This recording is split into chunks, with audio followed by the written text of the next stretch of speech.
Halo anak-anak, selamat pagi, siang, sore, dan juga malam. Bagaimana kabarnya di sana? Ya, Bapak doakan semoga sehat selalu dan dilindungi oleh Yang Maha Kuasa. Oke, pada kesempatan hari ini kita akan sama-sama belajar, yaitu materi kita hari ini adalah hakikat kewirausahaan. Nah, di era globalisasi zaman sekarang ini, ya banyak sekali orang yang ingin menjadi seorang wirausaha. Nah, mengapa seorang wirausaha? Karena seorang wirausaha memiliki fleksibilitas yang sangat tinggi sekali dan juga kreativitas yang sangat tinggi sekali. Sehingga mereka bebas ya menuangkan kreativitasnya dalam bentuk produk maupun usaha yang ingin dia jalankan. Nah, adapun kiat-kiat seorang wirausaha kita akan bahas di bab ini. Oke anak, sekarang kita lanjut di pembahasan hakikat kewirausahaan. Ya, apa sih makna kata dari kewirausahaan? Kita sering mendengar istilah tersebut. Nah, sekarang kita akan bahas secara bertahap. Yang pertama, ya, apa yang dimaksud dengan kewirausahaan? Ya, merancang dan menjalankan usaha itu disebut sebagai kewirausahaan. Kemudian ada lagi seorang wirausahawan, yaitu ya orang yang menjalankan usaha kecil, menjual produk barang maupun jasa. Kemudian ada lagi istilah wirausaha. Ya. Orang yang berkecimpung di bidang kewirausahaan itu disebut sebagai seorang wirausaha. Ada lagi, ya, pengertian kewirausahaan di tahun 2000-an ke atas itu mengalami suatu perubahan. Ya, seseorang ya yang punya kemampuan melihat peluang dan menjadikannya suatu usaha itu disebut sebagai pengertian kewirausahaan di zaman sekarang ini. Nah, untuk lebih jauh lagi tentang dunia kewirausahaan, Bapak akan bantu jelaskan pengertian kewirausahaan oleh beberapa ahli. Yang pertama adalah Richard Cantillon. Jadi beliau mengungkapkan pengertian kewirausahaan adalah seseorang yang menjalankan pekerjaan sendiri. Jadi maksud dari penjelasan beliau adalah bagaimana seseorang itu menghadapi yang namanya risiko dan juga ketidakpastian. Yang kedua, menurut Jean Baptiste Say di tahun 1816. Jadi beliau memukakan bahwa seorang wirausahawan adalah agen-agen yang menyatukan berbagai alat produksi dan menemukan nilai dari produksinya. Yang ketiga, menurut Ahmad Sanusi, kewirausahaan adalah suatu nilai yang diwujudkan dalam bentuk perilaku dasar, yaitu berupa tujuan, taktik, trik, ya, tenaga penggerak, proses, dan juga hasil bisnis. Yang keempat, menurut Soeharto Prawiro. Jadi beliau mendefinisikan kewirausahaan adalah suatu nilai yang diperlukan untuk memulai sebuah usaha dan juga pengembangan usaha. Yang kelima, menurut Raymond, beliau mendefinisikan kewirausahaan adalah seorang yang inovatif, kreatif, dan mampu mensejahterakan dirinya, lingkungan, dan juga masyarakat.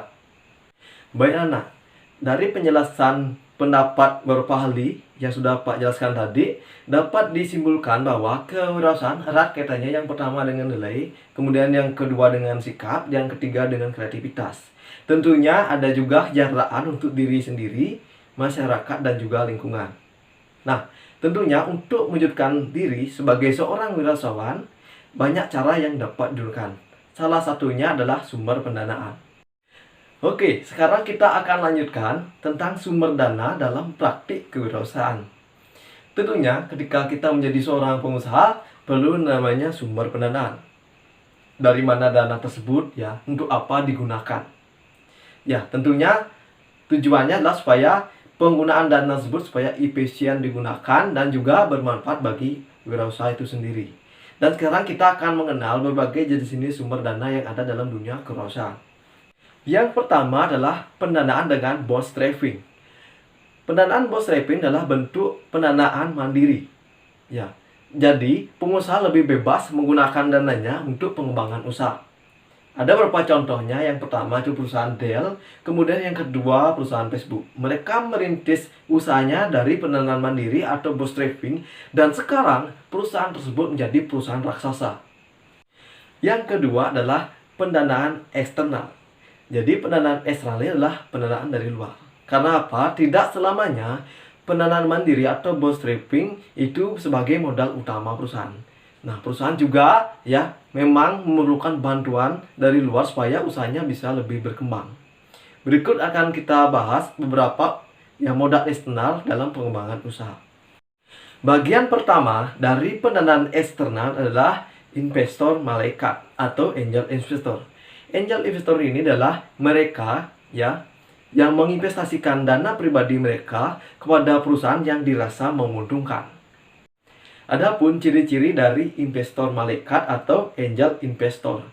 Yang pertama adalah investor individual, kemudian yang kedua ikut berinvestasi pada startup awal maupun yang sudah mapan. Kemudian yang ketiga adalah berinvestasi kurang dari 1 juta US dollar. Kemudian yang keempat, bisa ikut turun campur ataupun tidak. Sumber pendanaan eksternal selain dari investor malaikat atau angel investor, ada lagi yang namanya venture capitalis. Venture capitalis ini merupakan investor-investor profesional yang mengkhususkan diri untuk pendanaan dan pengembangan usaha baru. Adapun ciri-ciri dari venture capitalis. Yang pertama dalam bentuk perusahaan. Kemudian yang kedua, jarang sekali tertarik dengan startup awal, kecuali itu sangat menarik. Kemudian yang ketiga, dana yang diinvestasikan lebih dari 1 juta US dollar. Kemudian yang keempat, perlu terlibat dengan banyak manajemen. Nah, selanjutnya ada namanya pengelola investasi global. Pengelola investasi global ini adalah mengelola dana yang diinvestasikan oleh nasabah. Jadi, dana yang diinvestasikan akan diinvestasikan kembali kepada perusahaan-perusahaan yang dirasa menguntungkan.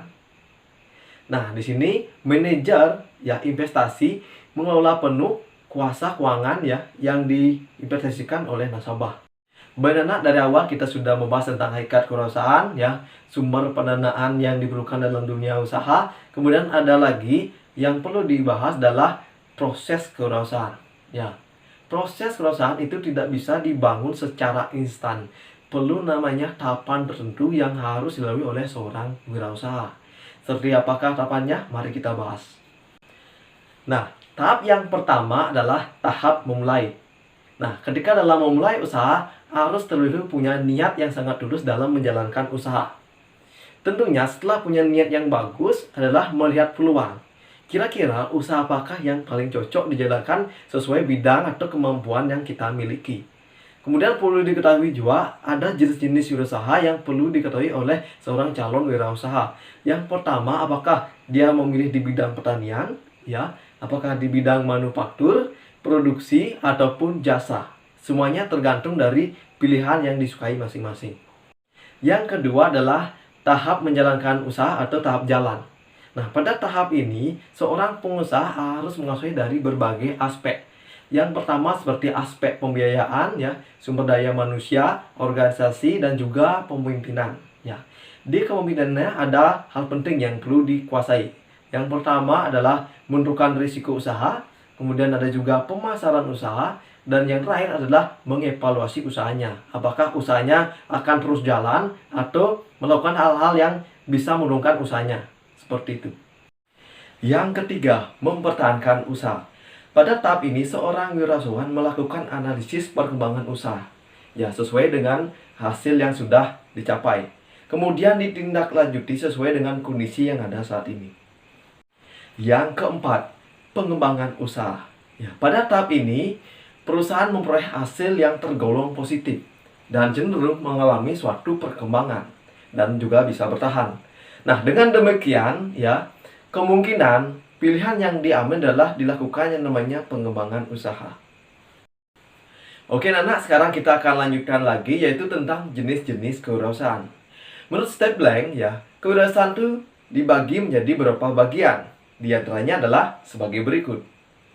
Yang pertama, kewirausahaan bisnis kecil. Kewirausahaan bisnis kecil sekarang ini makin menjamur di Indonesia.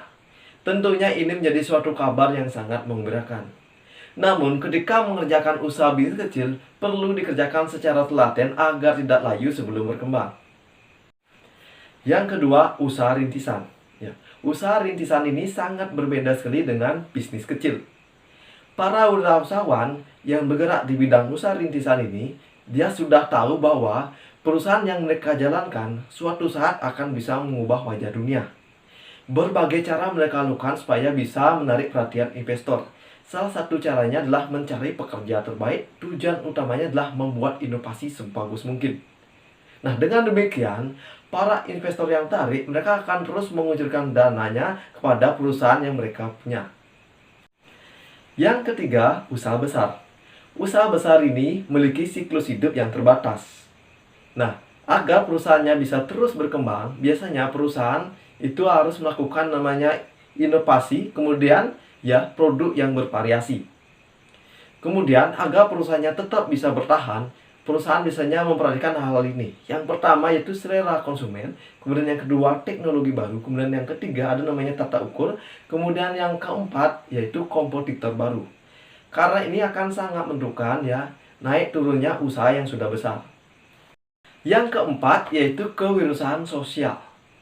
Nah, kewirausahaan sosial ini biasanya seorang inovator ya membuat suatu produk yang bisa untuk memenuhi kebutuhan sosial dan bisa bermanfaat. Seorang wirausahawan biasanya bercita-cita supaya usaha yang dibangunnya bisa membuat dunia lebih baik. Nah, usahanya salah satunya dilakukan adalah dengan usaha dengan bentuk wujud non-profit, kemudian ada juga usaha biasa, dan bisa juga gabungan dari keduanya. Baik anak, terima kasih sudah mendengarkan penjelasan Bapak yang mengenai materi hakikat kewirausahaan. Nah, berikutnya supaya anak-anak lebih memahami lagi materi hakikat kewirausahaan, Bapak berikan 5 soal latihan. Jadi soalnya adalah sebagai berikut.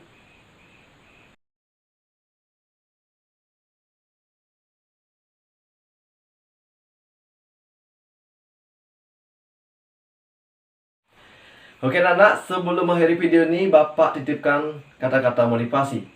Jangan pernah takut untuk menjadi seorang wirausahawan, karena yang paling dilakukan adalah tidak pernah mencoba dan tidak pernah jadi apa-apa. Dan demikian video yang dapat sampaikan, semoga bermanfaat ya.